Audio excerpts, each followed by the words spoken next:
Welcome back to my Sitecore Diaries, your ultimate guide to digital experience excellence, your go-to channel for all the things in Sitecore and .NET.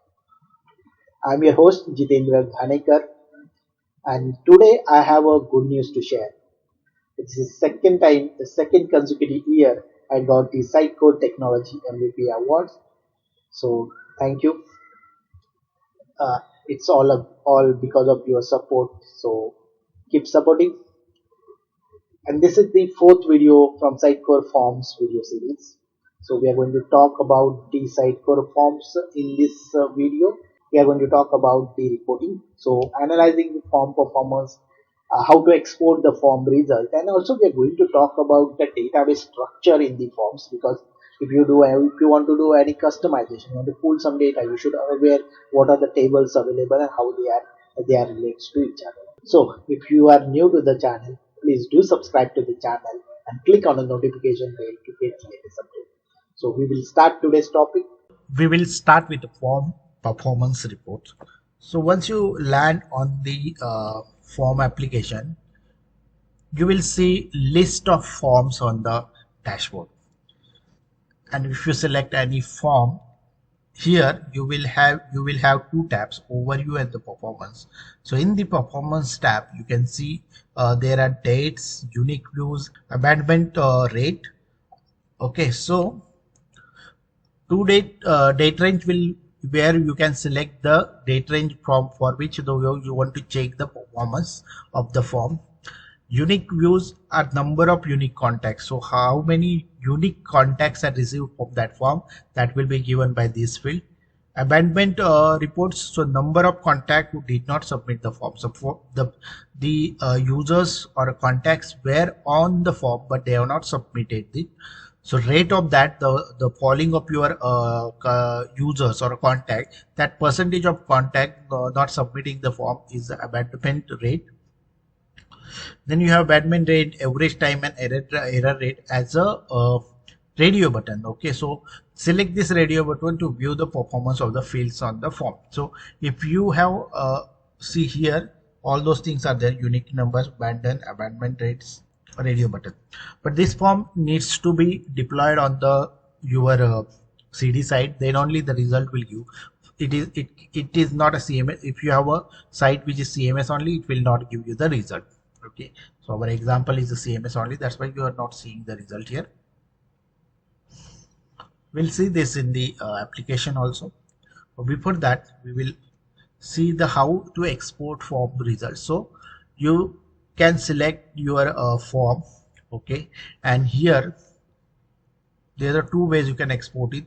You can, this arrow you see, okay, here you have a export data button, and then here also you have a export data button. So once you click on that export data button, this one, you will get this kind of a pop-up, okay, where you can get the complete list of a data submitted by that form, or you can select this date range, which will give you which will allow you to enter the form and do dates. Okay, then you can select that, and there's a use which timing you want to use, that use local time. If you select it, it will use a local time. Okay, and once you click on OK, it will get downloaded the file in Excel sheet, and it will look like this. Okay, so we'll see this in the application itself. Okay, so now we will see how the form dashboard is displayed and what are the ways you can get the reports. So if I click on the forms, it will land you on the form dashboard. Here in this section, you have all the forms. Okay, if you have a lot of forms, you can search it here. You can sort from here, and then there is an overview which will give you when this form has created. So if you see this form when it is created, and then there is a performance report which I discuss with you. So where here you can select the date range, then it will give you the number of unique views, abandonments, and the abandonment rates. Okay, and also it can display what are the rates which you are looking like. If you want to see average time, if you want to see error rate, that will get displayed. We are hosted in the CMS only mode. I mean, we are just testing it in local, so that's why those reports are not there. Okay, so this is the performance report. And then now how to export a data. So before that, we will see what are the menus or options available here. So if you see here, first thing is the edit the selected form. So you can edit the selected form here. And then here you have rename the selected form. This option is to move the form. This is for the exporting the data. This is for deleting the data. Okay, and in if you see use this arrow, the same options will be there. Along with you have a publish data and delete data. So you have selected, say I will select let's select the publish here. So this publish will come here. So you can basically customize by using this section. Okay, now if you want to so edit will go into the edit, we rename it. Now we will see the export data functionality here. So if I click on export, so date range will allow you to select the date. If you select the complete list, it will give you the complete list. Okay, I'll just take a complete list. It will download the form. So you can see, if you are able to see here, form data, Excel will be downloaded. And if you open that, it will look like this, that we were having name and email here. So if you see created date, name and email, so that's how it will get downloaded. So this is how you can take a report from the forms. So there are some protocols or rules followed when you export form results. Let's see those rules. First is when you create a field types, there is a checkbox called allow save. Okay, if it is not selected, it means you do not want to save that data. So what will happen is the data will not be saved. So the data will be blank. Okay, and the there will be a column. Okay, the column name will be there, but the data will be blank in that case. Deprecated column will be there. So there is something what happens is you have created a form and you have added fields like 1 2 3 4 fields, text box or radio button, whatever fields you use. So first initially you use a 5 fields, like you taken the email address from the user, but later on you remove that email. Okay, so in that case there will be a deprecated column. Okay, for the old data which you have collected, where you have collected the email address, that data will be there in the deprecated column. If you change your form structure over a time, the original form structure, the initially what you have used, that will be used for exporting the result. Each row in the exported file start with a created column. So when the form is created, that will be the first column, okay, which named is created column, and where you can understand when this form was created or submitted. In case you have a file in your form, so once user upload the file, that file URL, downloadable URL for that file will be there in your CSV. So this URL, if you put on the browser, the file will get downloaded. So that's how the file will be displayed in the result. Now we will see how the database structure is created in the form database.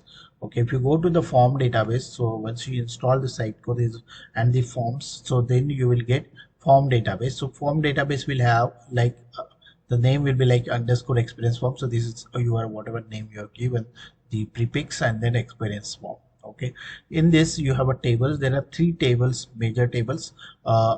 Actually there are 3 tables only, which hold all the data, and there are few store procedures which help you to get the result.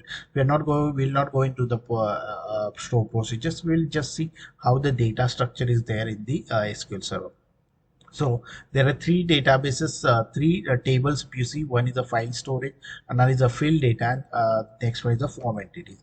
So if you see the form entity, this is the first table where it stores first of all the form definition ID. What is form definition ID? You might have multiple forms. Okay, so for each form there must be an ID, right? So that form definition ID will be here. Contact ID, who is your user, so contact ID will be there. Okay, contact ID, if you have not if you are not aware about it, so it's a different concept. We will have a separate video for that. So contacts are basically the users who are accessing your website, and how the contact ID is generated, that we will see maybe that's in different video. Okay, so this is a first or a main table where your all forms who are creating that, who are using it, by users are submitting it, those get inserted here, and it generates a unique ID here. Okay, that is form entity ID. And then there's a second column which is called as the storage field data. So how the data is stored here, it's not like row wise it is data is stored. So here how you are storing is field value and data, like if I name, so what is its name, so name there and the actual name. So name is basically your label and then name. So this is value and their value type, field name. Okay, and then there is a field definition ID. So this is your field definition. So every field when you created, that also has an ID. And then you have a form entity ID. So this form entity ID is linked with here, so these are related, like this is foreign key here and this is a primary key. Okay, so this is how it is relate to each other. And then you have a ID, its own ID, field data ID. Okay, this is how the your data is get stored, it's not in a row. Now in your application you might have the file, so that file is stored in the file storage here. Okay, so in this you will have a file name, the when it is created, committed, and the file content here, and it has a ID. Okay, so this is how it is stored. So your files are stored here on. So these are the three main call tables we have in the Sitecore forms. So all the data will be stored in here only. So you can query those tables and see how it works. So if there is any customization or custom report you want to take, you can write your store procedure to get the data from these three tables.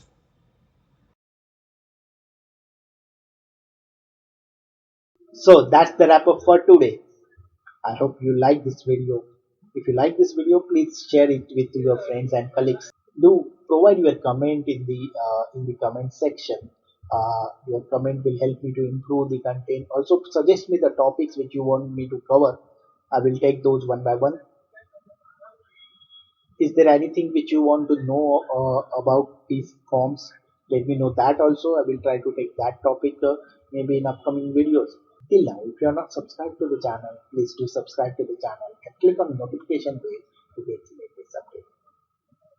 I will meet you in the next video next week. Till that time, happy coding. Thank you.